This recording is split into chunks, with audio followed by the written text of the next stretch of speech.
Okay, here we are then in our final lecture. And in this final lecture, we are going to listen to a model IELTS speaking answer the whole way through. So part 1, part 2 and part 3 spoken to a band 9 level.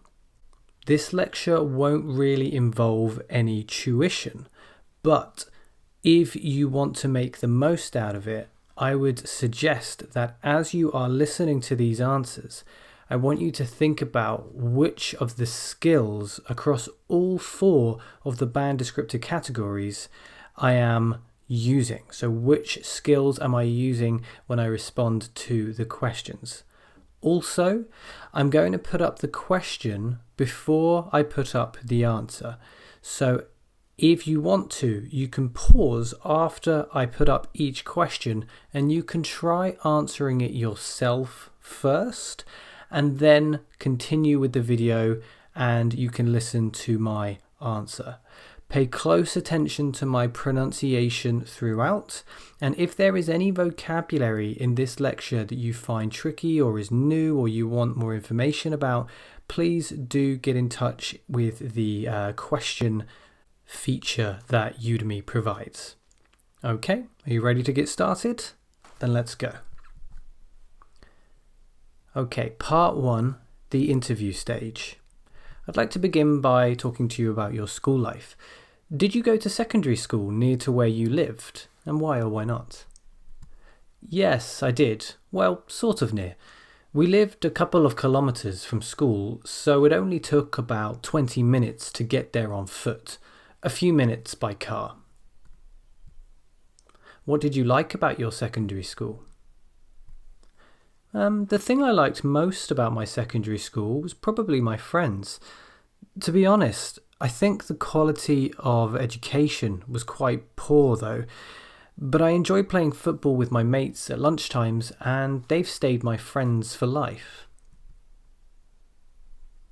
Can you tell me about anything that you didn't like at your school? Yes, as I mentioned, I didn't think the quality of education was very good. The teachers there seemed to lack motivation. They weren't very good at connecting with the kids.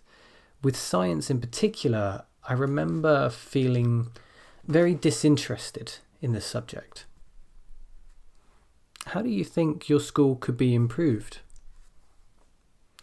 Well, as I've said, the teaching staff could have been better, though maybe they've hired all new staff by now. Perhaps if the old teachers had been trained more in classroom management, the students would have been more engaged.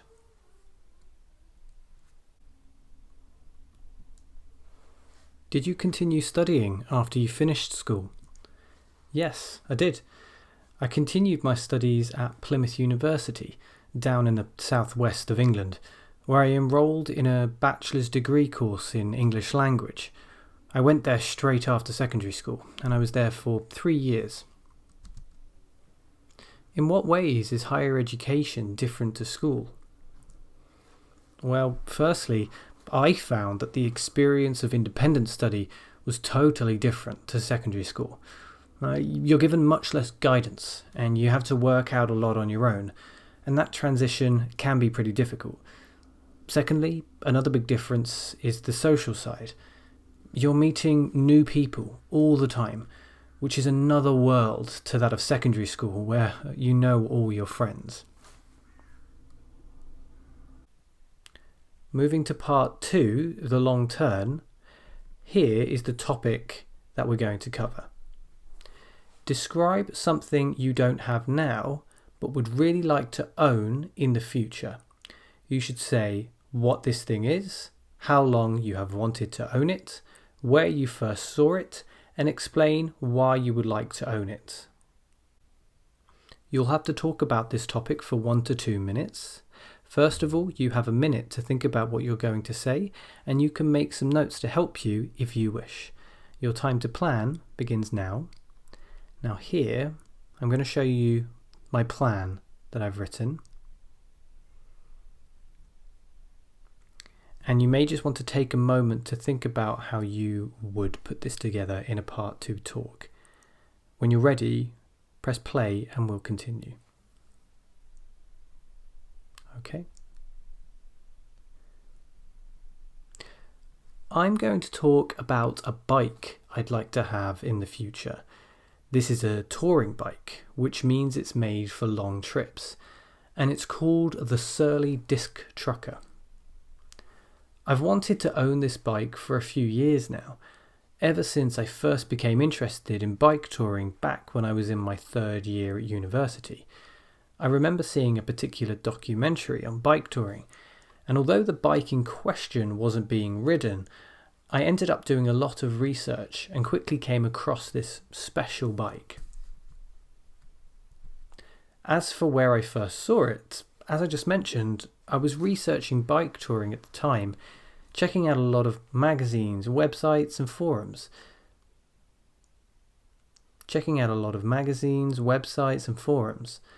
My first sight of the bike was in a top 10 list of the best bikes for touring.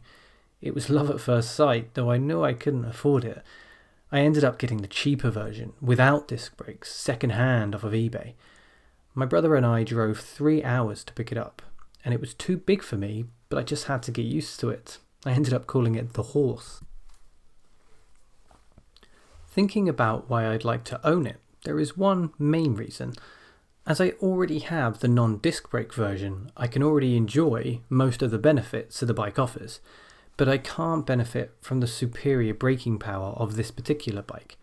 My bike's brakes are a bit squidgy, and if I'd had the disc trucker, I would have felt a fair bit safer. For instance, I've had a few near misses already on my second-hand bike, and there's nothing more important than safety.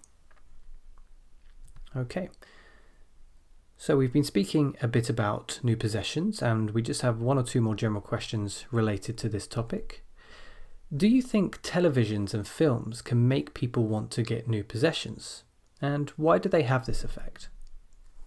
Yes, I do.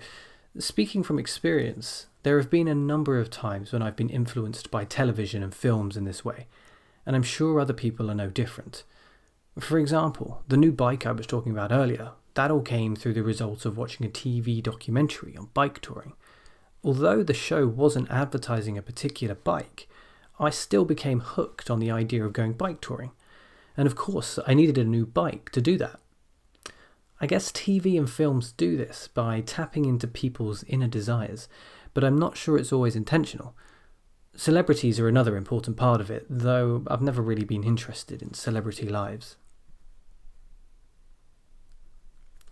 Are there any benefits to society of people wanting to get new possessions? Why do you think this is? Yes, I can think of a few benefits for society. First of all, when people go shopping and buy new things, this generates profits for businesses. These profits are then taxed, and society ideally reaps the spoils from these taxes, such as through greater healthcare and welfare spending. Secondly, such consumerist desires may inspire innovation. For example, many of the products we own today, our laptops, tablets and iPhones, are the result of our demand for something new and original. If people didn't want to buy new things, these products might have never been invented. Do you think people will consider that having lots of possessions is a sign of success in the future, and why? I'm not sure about this one. I certainly think it's true that many people today consider this a sign of success, but equally there are more and more people who are moving towards a more minimal lifestyle. What I hope will happen is that people will consider values like family, friendship and charity more important barometers of success than material possessions. But my outlook is a bit more pessimistic. I think people, even more than today, will probably consider material possessions a sign of success. And I think this because I believe advertising will become ever more aggressive and the gap between rich and poor will grow ever wider. I know the future in my view looks bleak, but I hope I'm wrong. Okay, that is the end of the exam. Now, I just want to draw your attention towards the clock at the bottom of the screen here, the timer, and you'll probably see that it's around about 10 minutes. And as we know, the speaking test is supposed to be around 11 to 14 minutes. It can be a bit shorter, but it's supposed to be 11 to 14. Do bear in mind that we didn't go through the whole minute of planning in part 2, although there was an introduction part as well. But just think about the fact that I am a native speaker and that I move through these answers quite confidently, quite quickly. When you're actually sitting in the exam, of course, there's probably going to be a fair amount of hesitation, ideally not so much, but there inevitably will be. And that will probably bring up the time to more 11 to 14 minutes. So don't worry too much about the timing there. But we're going to wrap up this course here. And I think this is a good stage because it's a stage that you can go back to time and time again, watch this video time and time again, and just try to notice how we are addressing all of the band descriptor categories. There isn't much hesitation, so fluency and coherence is quite strong. We're using discourse markers and we're using organization like listing as well.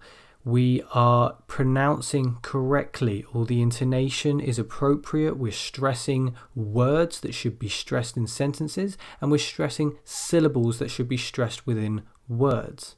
And all our vowel and consonant sounds are accurate as well. In terms of lexical resource, there's a great range of vocabulary here, despite the fact that much of this is based on the same topic of possessions and school. There's enough range to allow for precision and flexibility, yet we also have a nice natural feel. There's nothing too artificial here. Something to just think about when it comes to your speaking is that speaking is not like writing.